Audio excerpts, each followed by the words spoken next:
Dans quelques instants, nous retrouverons le père Biagio Virgiti, prêtre corse, incardiné à Madagascar, mais actuellement à la paroisse Saint-Honoré-des-Laux à Paris.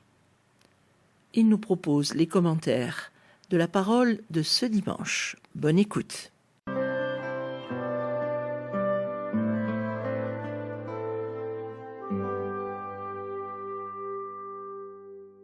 Chers amis de votre radio chrétienne, bienvenue pour une nouvelle émission où nous allons commenter les lectures du 27e dimanche du temps ordinaire de l'année C.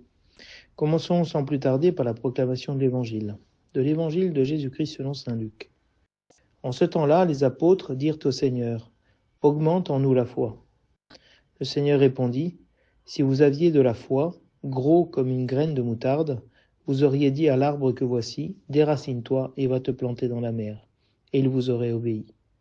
Lequel d'entre vous, quand son serviteur aura labouré ou gardé les bêtes, lui dira à son retour des champs, « Viens vite prendre place à table » Ne lui dira-t-il pas plutôt, « Prépare-moi à dîner, mets-toi en tenue pour me servir, le temps que je mange et boive, ensuite tu mangeras et boiras à ton tour. » Va-t-il être reconnaissant envers ce serviteur d'avoir exécuté ses ordres ? De même, vous aussi, quand vous aurez exécuté tout ce qui vous a été ordonné, dites, nous sommes de simples serviteurs, nous n'avons fait que notre devoir.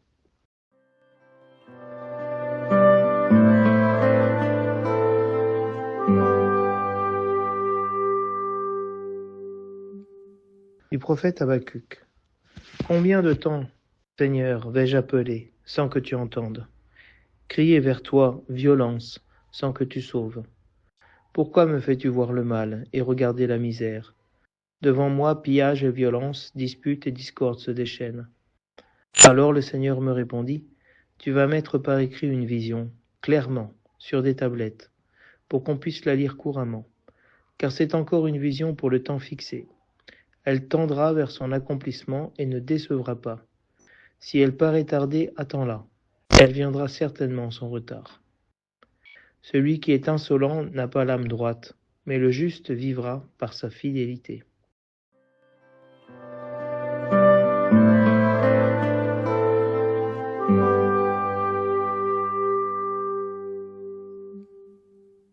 Le refrain du psaume nous dit « Aujourd'hui ne fermez pas votre cœur, mais écoutez la voix du Seigneur. » Venez, crions de joie pour le Seigneur, acclamons notre rocher, notre salut.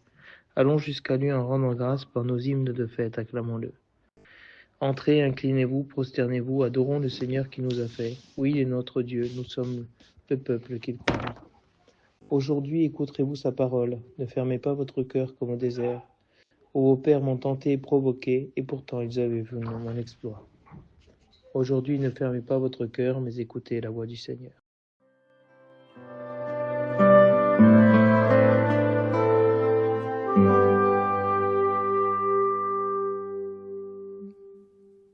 De la deuxième lettre de saint Paul apôtre à Timothée. Bien-aimé, je te le rappelle, ravive le don gratuit de Dieu, ce don qui est en toi depuis que je t'ai imposé les mains. Car ce n'est pas un esprit de peur que Dieu nous a donné, mais un esprit de force, d'amour et de pondération. N'aie donc pas honte de rendre témoignage à notre Seigneur, et n'aie pas honte de moi, qui suis son prisonnier. Mais avec la force de Dieu, prends ta part des souffrances liées à l'annonce de l'Évangile. Tiens-toi au modèle donné par les paroles solides que tu m'as entendu prononcer, dans la foi et dans l'amour qui est dans le Christ Jésus. Garde le dépôt de la foi dans toute sa beauté, avec l'aide de l'Esprit Saint qui habite en nous. Parole du Seigneur.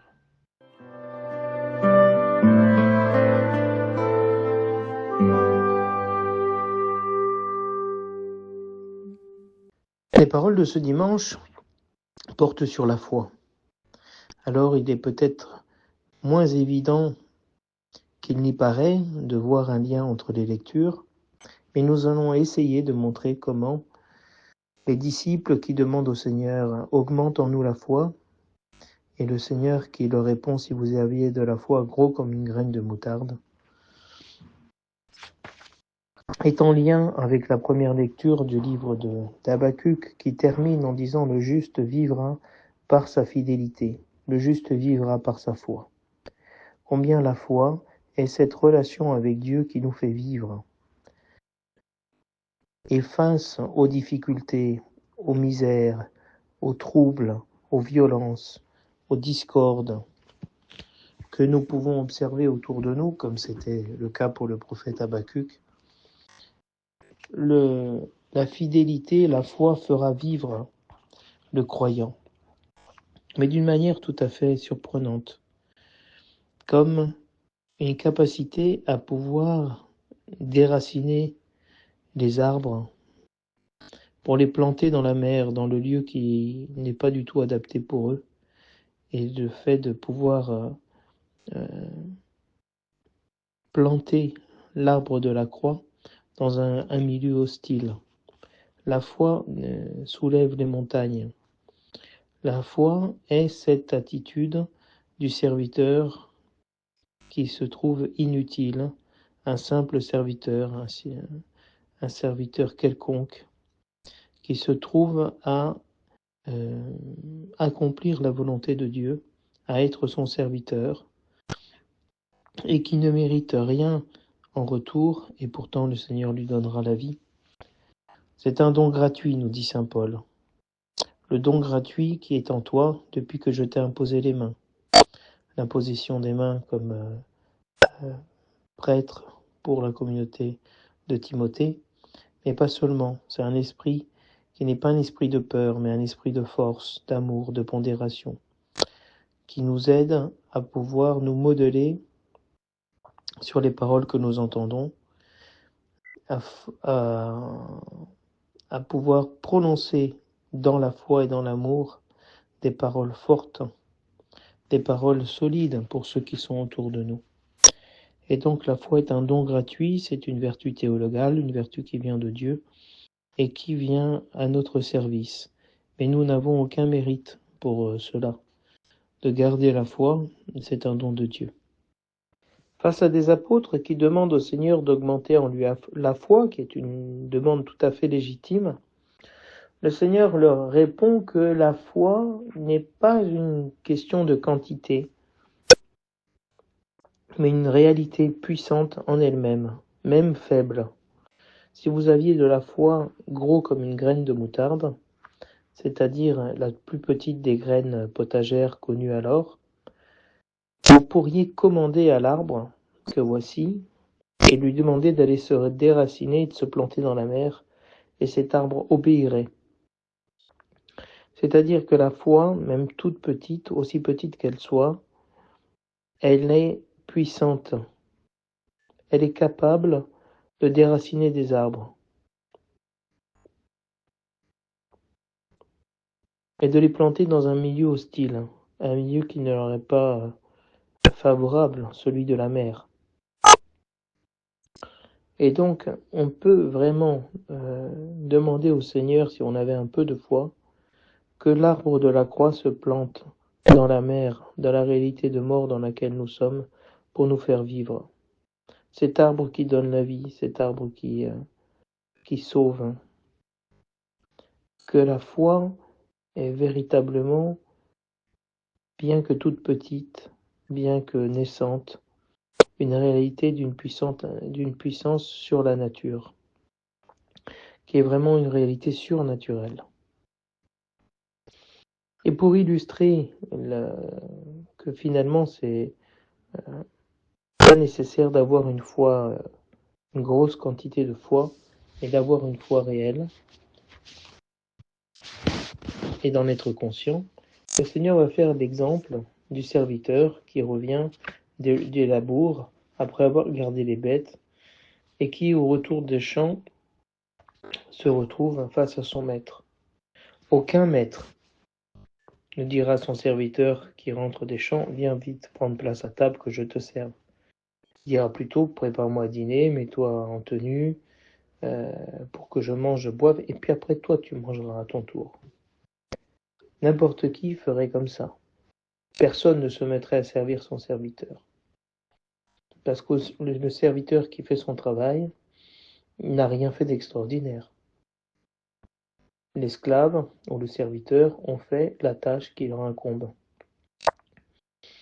Et donc, nous aussi, en faisant la volonté de Dieu, on fait rien d'extraordinaire. On fait ce pourquoi nous sommes programmés de faire le bien, d'agir selon la volonté de Dieu, de la chercher. Et donc on n'a pas à se glorifier ou à chercher un mérite là-dedans, mais plutôt de voir que le Seigneur, lui, s'est fait le serviteur de chacun d'entre nous, et lui s'est mis à table pour nous servir le vendredi saint, le jeudi saint. Il s'est mis à table, il a servi ses apôtres, il leur a lavé les pieds. Lui, le serviteur véritable, le serviteur de Dieu, il nous a ouvert la voie. Et donc, ce qui est inconcevable, dans la foi, c'est possible. Et Jésus-Christ a manifesté cette foi envers Dieu et cet amour envers ses disciples. Pour ça, véritablement, le service que nous fait Jésus-Christ, c'est de nous mettre à notre place, de pouvoir exécuter ses ordres, de pouvoir faire sa volonté. Ça, c'est véritablement le joyau pour nous. Et d'avoir la foi, ça veut dire ça. Ça veut dire faire la volonté de Dieu. Savoir qu'en faisant la volonté de Dieu, nous avons déjà notre récompense. Que notre récompense, c'est d'être auprès de Dieu et ne pas être près de l'argent, comme disait dimanche dernier la parole. Pas être coupé de Dieu, aveuglé, incapable de reconnaître sa présence au milieu de nous. La foi est quelque chose qui décuple notre vision, nous fait voir au-delà des mérites.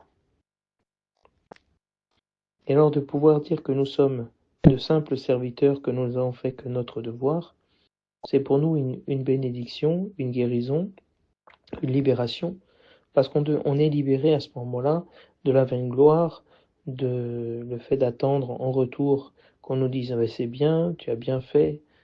Non, d'agir gratuitement. Le peu de foi qui est en nous nous donne cela.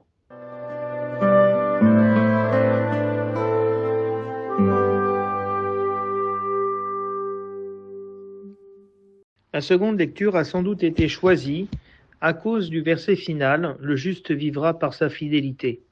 Et c'est toute la théologie de la justification par la foi qui sera développée par saint Paul, où le juste vit de la foi. La foi fait vivre le juste. La foi rend juste, nous justifie, nous ajuste à la volonté de Dieu, nous ajuste à son être, à sa nature divine. Et le livre d'Habakkuk se présente comme un oracle contre Juda et contre Ninive qui ne respectent pas la volonté de Dieu, qui commettent la violence envers les plus pauvres. Et alors, le prophète commence en disant « Mais combien de temps vais-je t'appeler, Seigneur, sans que tu entendes le cri de notre prière ?» Le prophète a cette dimension, cette vocation d'intercession et ce rapport direct avec le Seigneur pour lui dire vraiment « Mais pourquoi tu ne nous réponds pas ?» Nous crions vers toi violence, sans que tu nous sauves. On nous fait violence, Seigneur. On nous opprime, et tu n'interviens pas. Pourquoi ? Pourquoi me fais-tu voir le mal et regarder la misère ? Pourquoi sommes-nous contraints dans ce monde à voir le triomphe du mal sur le bien de manière globale, avec les guerres, avec les misères, avec les injustices, avec les violences, avec les rébellions, avec les catastrophes naturelles. Et on se demande, voilà, face au pillage, à la violence, aux disputes, à la discorde qui se déchaîne, où est le Seigneur ? Et c'est toute cette crise qu'aura Salomon dans le livre de Qoéleth, de voir que vanité est vanité, tout est vanité, la vie de l'homme est vaine, parce que même s'il est dans l'opulence, sa vie est sans sens. Et ici, on voit vraiment la réalité de l'oppression contre le peuple de Dieu. Et le Seigneur répond. Habakkuk qui disait « Seigneur, tu ne me réponds pas, tu n'entends pas. le Seigneur répond à Habacuc et lui enjoint de mettre par écrit une vision qu'il aura pour qu'on puisse la lire couramment, qu'on puisse méditer. Quelle est cette vision? Elle est pour un temps qui est fixé, c'est-à-dire pour un temps dernier, le temps de la victoire définitive du Seigneur sur le mal. Et elle ne décevra pas, cette vision, cette nouvelle. Quelle est cette nouvelle? Si elle paraît tarder, attends-la. Elle viendra certainement sans retard. Donc, il est en train d'aider, le Seigneur est en train d'aider son prophète à ne pas se décourager face au mal qu'il perçoit. La justice de Dieu aura le dernier mot. Et quel est l'oracle? Quelle est la vision? Celui qui est insolent n'a pas l'âme droite, mais le juste vivra par sa fidélité. Et donc, l'insolent, c'est l'oppresseur d'Israël, du peuple de Dieu, qui n'a pas l'âme droite et qui n'aura pas de salut, alors que le juste vivra de la foi en Dieu, de cette foi qui le fait vivre, de cette foi qui le rend juste au milieu des injustices, cette foi qui le fait briller comme une lampe allumée pour éclairer tous ceux qui sont dans la maison. Alors, l'invitation du psaume, qui est le psaume invitatoire que prie l'Église tous les jours, c'est aujourd'hui ne fermez pas votre cœur mais écoutez la voix du Seigneur. Vraiment, nous pouvons fermer notre cœur, endurcir notre cœur face aux violences, aux discordes, aux injustices que nous voyons autour de nous. Et le prophète nous invite le psalmiste nous invite à écouter la voix du Seigneur, à écouter sa volonté dans les événements qu'il nous donne de voir. Alors, c'est une invitation à acclamer, à crier de joie, à rendre grâce par des hymnes, le Seigneur. Parce que le Seigneur est juste, il fait justice, il donne la foi, il rend juste, il sauve par la foi. La foi, c'est le gage de la vie éternelle, c'est déjà la victoire sur la mort. Alors on peut dire avec le psalmiste, entrez, inclinez-vous, prosternez-vous, adorons le Seigneur qui nous a fait. Nous sommes son peuple, il nous conduit même par des chemins difficiles. Alors aujourd'hui, quel est l'enjeu? Écouter sa parole, écouter sa voix ou endurcir notre cœur.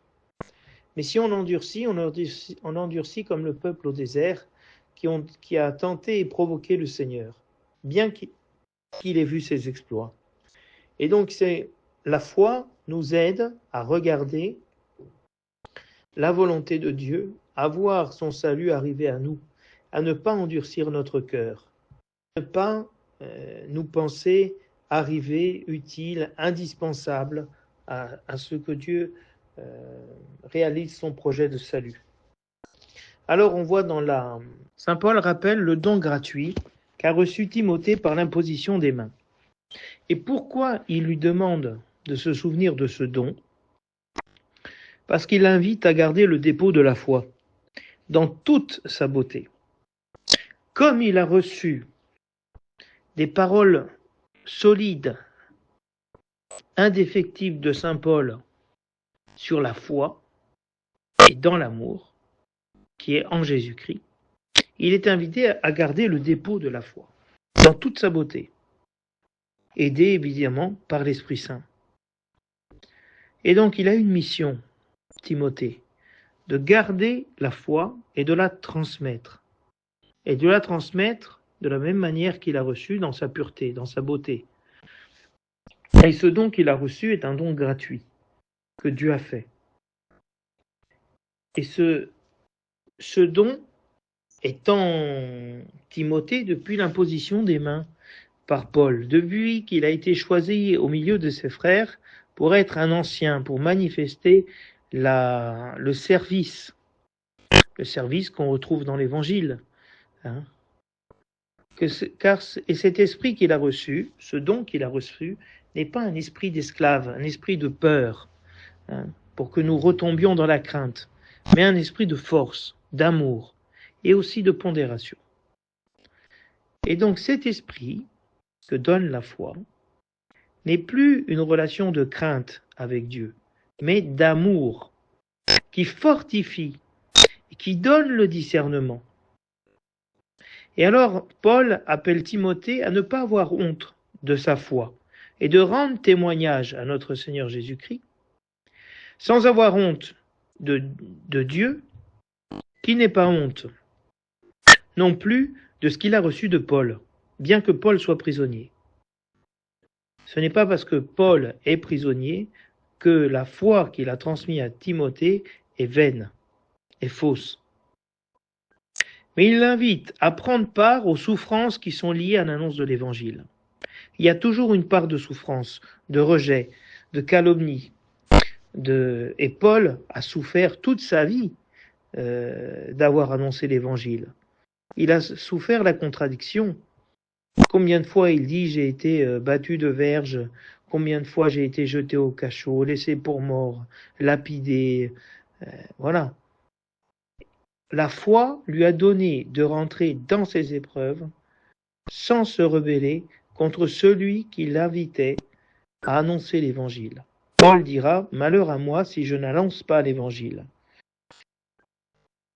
C'est pour cela qu'il invite Timothée à prendre courage et à souffrir pour l'annonce de l'Évangile. Pour ne pas être dans ce malheur, de ne pas annoncer l'Évangile. Et il invite à se tenir, à faire référence au modèle qu'est Paul dans sa vie et dans ses paroles. Et la foi, c'est l'amour que Jésus-Christ a pour Paul et que Paul a manifesté envers Jésus-Christ. Comme nous ne sommes plus dans une relation de crainte et servile avec Dieu, nous sommes dans une relation d'amour. Et la foi est cette relation d'amour entre Dieu et nous, entre nous et Dieu. La réponse à l'amour de Dieu, c'est la foi chez l'homme. C'est pour ça que nous sommes appelés à mûrir dans la foi, à grandir dans la foi, pour quitter cette attitude servile, de peur, et rentrer dans le don, dans le service gratuit. Parce qu'il y a une beauté dans le dépôt de la foi, une réalité véritablement merveilleuse, que cet amour envers Dieu nous rend humbles, nous rend saints, nous rend doux, nous rend pondérés avec discernement. Et l'Esprit Saint habite en nous par la foi. Donc vous voyez que cette parole du Seigneur, elle demeure pour toujours en nous. C'est la bonne nouvelle qui nous a été annoncée, dit le verset de l'Alléluia. Cette foi, elle demeure en nous, et nous sommes appelés à la faire grandir, mais pas de manière extérieure, mais vraiment intérieure, en nous rendant compte de ce que nous avons reçu, et que cette foi est capable de déplacer les montagnes, de déplacer vraiment les obstacles, et nous faire entrer dans l'obéissance à Dieu, dans sa sainte volonté, et être profondément heureux. Donc, chers amis auditeurs, je vous souhaite un bon dimanche dans le Seigneur, et je vous dis à la semaine prochaine.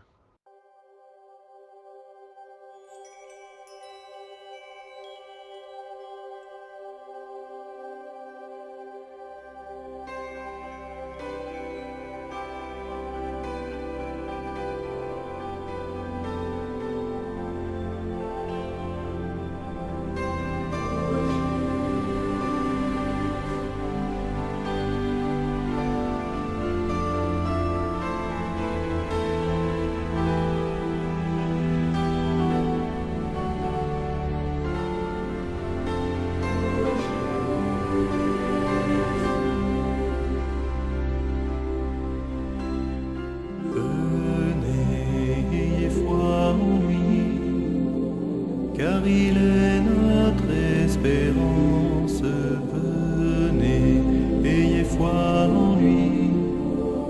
Jésus vous attend.